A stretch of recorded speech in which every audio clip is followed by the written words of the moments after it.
وہ کسی خاتون کا اختلاف ہو گیا تھا اپنے شوہر کے ساتھ 3 دن پرانا، تو وہ کسی سیانے آدمی کو پنچایت میں 3 دن کی باتیں سنا رہی تھی، اس نے مجھے یہ کہا، اس نے مجھے برا بھلا کہا، اس نے مجھے تھپڑ مارا، اس نے مجھے یہ تکلیف دی۔ تو بزرگ سیانے تھے، وہ کہنے لگے بیٹا شادی کو کتنی دیر ہو گئی؟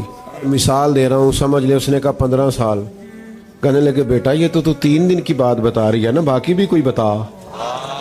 کبھی شوہر نے جوڑا لے کے دیا ہو، کبھی اس نے تجھے تحفہ دیا، وہ 3 دن کے صرف 2 کی یاد ہے بھائی؟ سکھوں والی بھی کوئی۔ محمود غزنوی کنوں کھا رہے تھے، مالٹا، تو وہ انہوں نے پہلا کنوں چھیلا، اس کے اوپر سے چھلکا اتارا تو ایک ٹکڑا پہلا ایاز کو دی، اس نے بسم اللہ پڑھی اور گٹ گٹ کر کے کھا گیا۔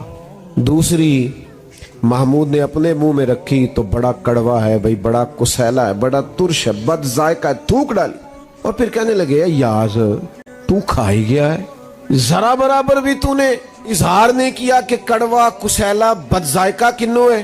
تو ایاز کہنے لگے بادشاہ میں نے نہ ذائقہ دیکھا ہے نہ کنوں دیکھا ہے، میں نے تو یہ دیکھا ہے کہ ہاتھ کس کے ہیں، ساری زندگی تیرے ہاتھوں سے میٹھے ملے ہیں اور کھائے ہیں، اور آج ایک کڑوا اگر میں تھوک دیتا تو آئینے وفاداری تو نہیں تھا نا۔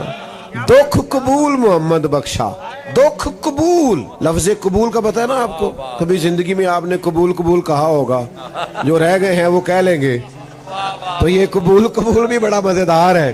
کہتے ہیں دکھ قبول محمد بخشا، بس راضی رہن پیارے۔ بھائی اتنے شکوے نہ پیدا کریں، مطمئن رہنا سیکھیں، زندگی میں جو نعمتیں ہیں ان کے ساتھ جینا سیکھیں، خوش رہنا سیکھیں، اطمینان قلبی کے ساتھ وقت گزاریں۔ صحابہ کی شان یہ ہے کہ وہ اپنے رب سے راضی رہے۔